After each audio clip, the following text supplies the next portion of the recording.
Tonight, we begin with a collision that Senate leadership had anticipated, dreaded, and ultimately failed to prevent. A floor confrontation that unfolded not over weeks of careful negotiation, but in a single explosive afternoon. An afternoon that shattered months of fragile bipartisan cooperation. An afternoon that exposed fault lines within the Republican Party that may never fully heal. An afternoon that will be studied in political science courses for decades to come. What the hardline Republican faction did today crossed a line that Minority Leader Mitch McConnell had hoped would hold through the election cycle, and when that line broke, Majority Leader Chuck Schumer did not hesitate. He responded with speed, precision, and a willingness to deploy procedural weapons that have rarely been seen on the Senate floor. Within hours, the chamber had transformed from a deliberative body into a political battlefield. Senators who had worked together for years refused to make eye contact. Staff members were seen openly weeping in hallways, and when the final vote was tallied, something unprecedented happened. A sitting United States Senator threw his prepared remarks to the floor and walked out of the chamber without a word. This is not normal. This is not how the Senate is supposed to function. And tonight, we're going to walk you through exactly what happened, why it matters, and what it means for the future of American foreign policy. For months now, there had been rumblings, not official statements, not press releases, just rumblings that a faction of Republican senators was preparing something unprecedented. The Republican conference has been divided, yes, but they have been predictable in their divisions. Their internal conflicts have followed a certain pattern, a choreography, almost a theatrical routine. The hardliners object, leadership negotiates, compromises emerge, votes proceed. But what set off alarm bells in Democratic leadership offices last week was that the pattern suddenly changed. Congressional observers who monitor legislative activity know the indicators, the private caucus meetings that suddenly go off the official calendar, the communications between offices that shift from email to in-person conversations, the lobbyist meetings that get canceled without explanation, the sudden disappearance of the usual background briefings to friendly reporters. All of that went quiet, and whenever Capitol Hill goes quiet, it means something is about to get loud. What we now know is that during this period of unusual silence, a group of 12 Republican senators was meeting privately in what sources describe as an undisclosed location outside the Capitol complex. These weren't junior members. These weren't backbenchers with nothing to lose. These were committee chairs, appropriations subcommittee leaders, senators with decades of combined foreign policy experience, and they were planning what one aide later described as a complete reset of the Ukraine debate. Their goal, we now understand, was nothing less than forcing a fundamental reconsideration of American involvement in the conflict, not through legislation, not through committee hearings, but through procedural obstruction so comprehensive that it would grind the entire Senate to a halt.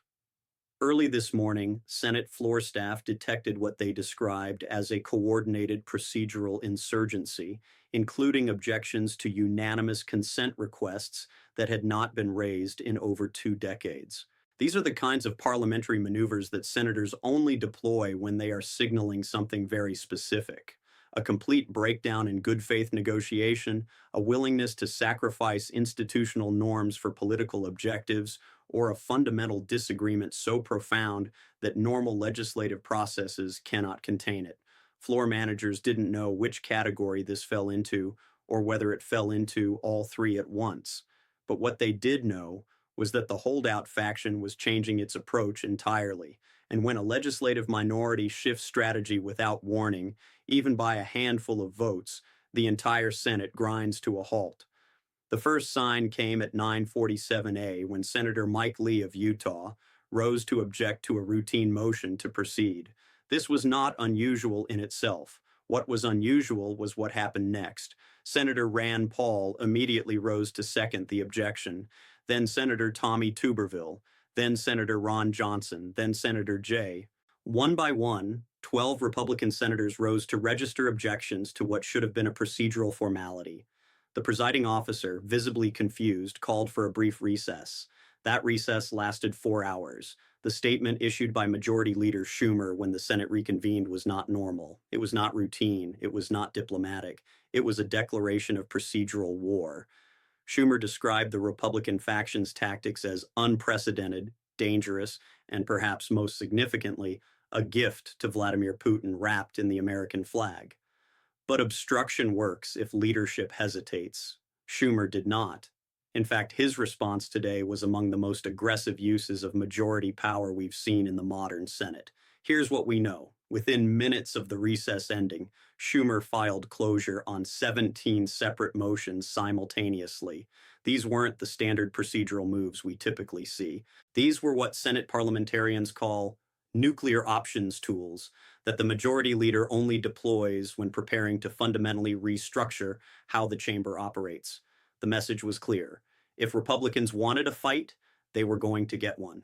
And it was going to happen on Schumer's terms, not theirs. The Republican holdouts had calculated that Schumer would back down. They had assumed that Democrats facing a difficult election cycle would choose accommodation over confrontation. They were wrong.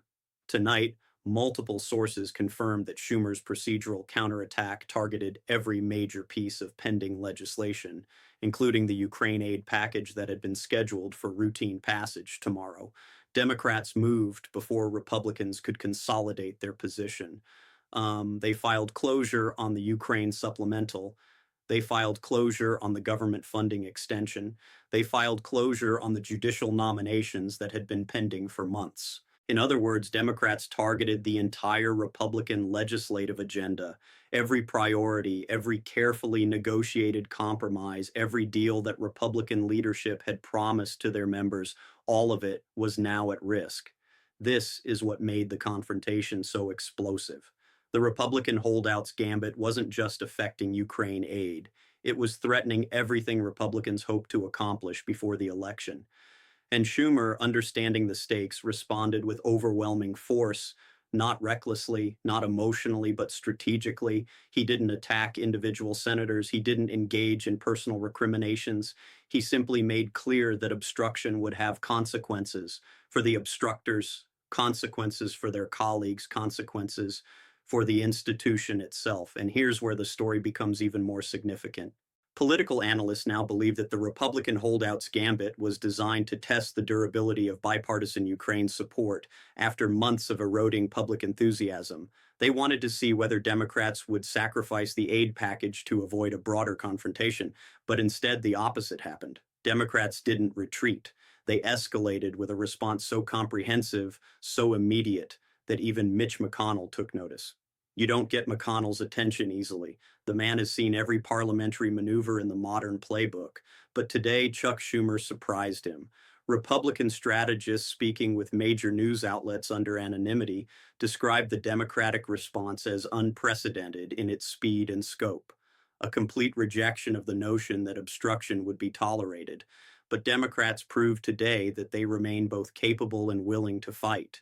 Their procedural moves were not only aggressive, they were calibrated so precisely that they left Republicans with no good options. That precision matters because it shows preparation. It shows that Democrats anticipated this confrontation. It shows that they had war-gamed the possibilities. It shows that Chuck Schumer is not merely reacting to events. He is shaping them. As reports continued coming in throughout the afternoon, we learned more about the scale of the Senate confrontation. Democratic whips carried out an emergency caucus meeting, securing commitments from all 50 Democratic senators plus independents to maintain absolute unity. Republican leadership targeted wavering members of the holdout faction, peeling off 3 senators who had initially joined the obstruction effort. Senate staff operating behind the scenes reportedly drafted 17 separate procedural motions, each designed to counter a specific Republican tactic. This wasn't just a legislative dispute. This wasn't just a policy disagreement. This was institutional combat. This was the Senate at war with itself. And institutional warfare is the one thing the Senate was designed to prevent. The founders created this chamber specifically to cool the passions of the moment, to force deliberation, to require compromise. But today, those guardrails failed. For every move Republicans made, Democrats countered with something more aggressive. For every procedural objection, there was a procedural response.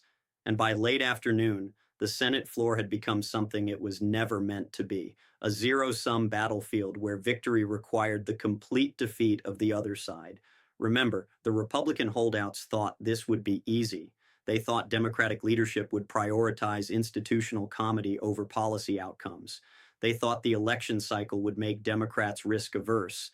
They thought Ukraine fatigue among the American public would give them political cover. But tonight, the exact opposite is happening. Democratic leadership is prioritizing policy outcomes over institutional comedy. The election cycle is making Democrats more aggressive, not less. And Ukraine, rather than becoming a political liability, has become a symbol of American resolve, one that Democrats are determined to protect. The historical parallels are striking. In 1987, Senator Robert Byrd faced a similar obstruction effort from Republican senators attempting to block a judicial nomination. Byrd's response was legendary. He ordered the sergeant at arms to arrest absent senators and physically bring them to the floor. We're not quite there yet, but we're closer than we've been in decades. What makes this moment so volatile and so consequential is that the Republican confrontation happened at a time when Speaker Mike Johnson is under extraordinary pressure from his own conference. House MAGA members want complete opposition to Ukraine aid. Senate Republicans want a negotiated compromise. Republican donors want stability and predictability. Republican voters, according to recent polling, are divided almost evenly on the question. Speaker Johnson is balancing these demands while facing the constant threat of a motion to vacate his position. And when leaders in that position see their Senate colleagues engaging in procedural warfare, they don't see opportunity, they see danger. They see the possibility that Senate chaos will spread to the House. They see their own position becoming even more precarious. This is why Johnson's office was notably silent throughout today's confrontation. They issued no statements. They offered no support to the Senate holdouts. They simply watched, and their silence spoke volumes. The White House statement released within hours of the Senate confrontation was designed to signal that the administration would not accept indefinite delay of Ukraine assistance. National Security Advisor Jake Sullivan said plainly that the Senate obstruction was inconsistent with the urgent national security needs of the United States and our allies. That is diplomatic language for get your act together or we will make this a major campaign issue. You don't usually hear that tone from the White House when addressing members of the opposing party in Congress, but these are not usual times.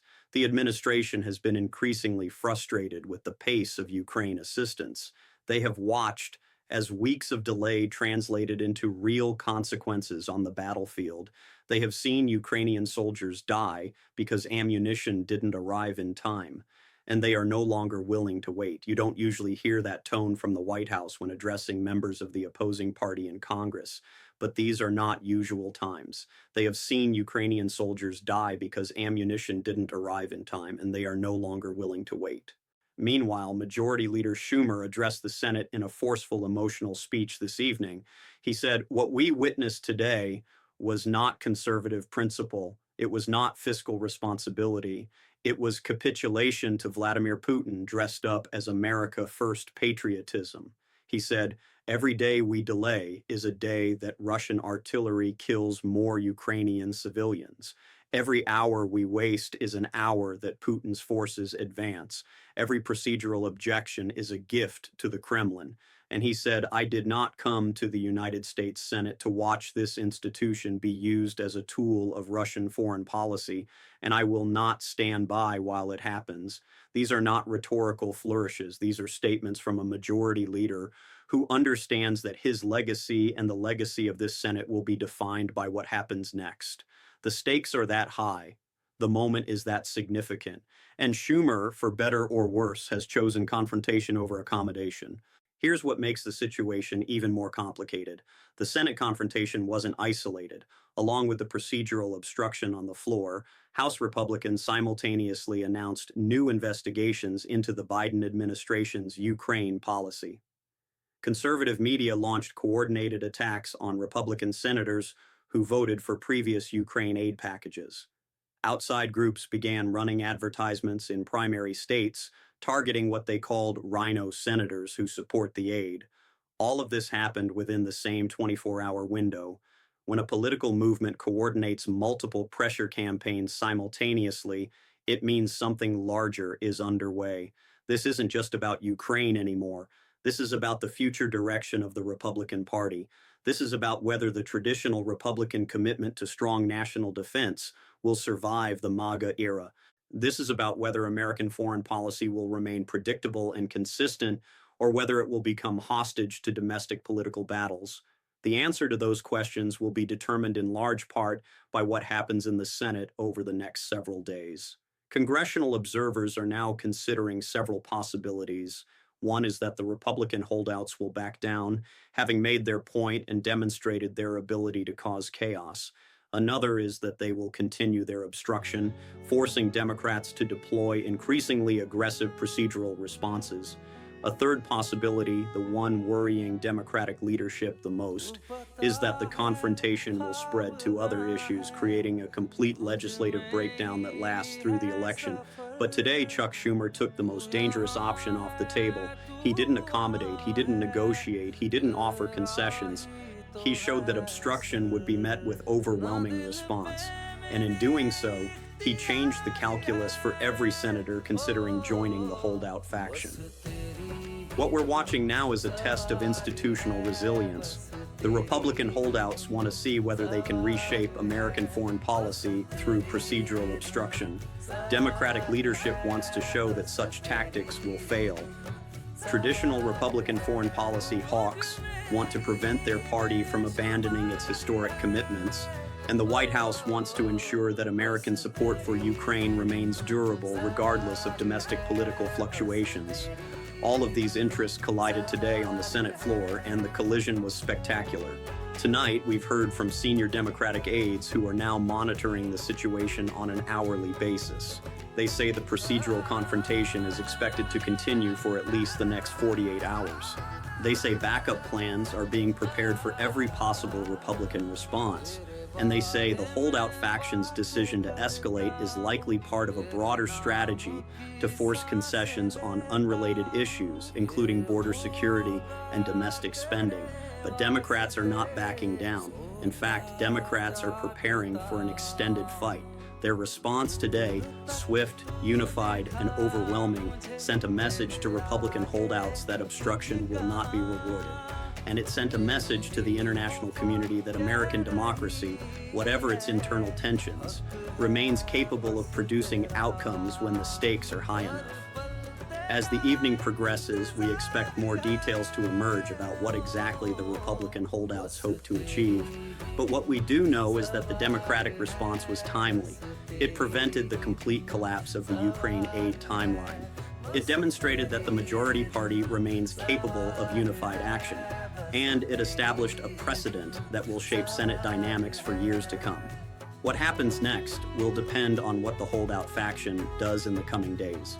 If they retreat, this moment will be remembered as a failed gambit that ultimately strengthened bipartisan Ukraine support. If they persist, Democrats have already shown they are prepared for extended combat. They have shown they have the votes. They have shown they have the will. They have shown they are ready to fight for as long as it takes. And tonight, for the first time in months, the Republican holdout faction appears to be uncertain. Their offices are quiet, too quiet. And when Capitol Hill is quiet after a major confrontation, it means people are recalculating. It means they are reassessing their position. It means they are choosing their next move carefully, because tonight the hardline faction learned something they should have known already. Chuck Schumer does not bluff. The Democratic caucus does not fracture under pressure, and the Senate, when pushed to the brink, has ways of pushing back. This story is far from over. The votes have not yet been cast. The final outcome remains uncertain. But tonight, one thing is clear. The Senate is at war with itself. The future of American foreign policy hangs in the balance, and the next 48 hours will determine whether the world's greatest deliberative body can still deliberate, or whether it has become just another battlefield in America's endless political civil war. We will be here watching every vote, every motion, every speech as the next phase unfolds. Because tonight, the Senate didn't just clash over Ukraine aid, it clashed over what kind of country America wants to be. And that question, more than any procedural motion, is what makes this moment so consequential.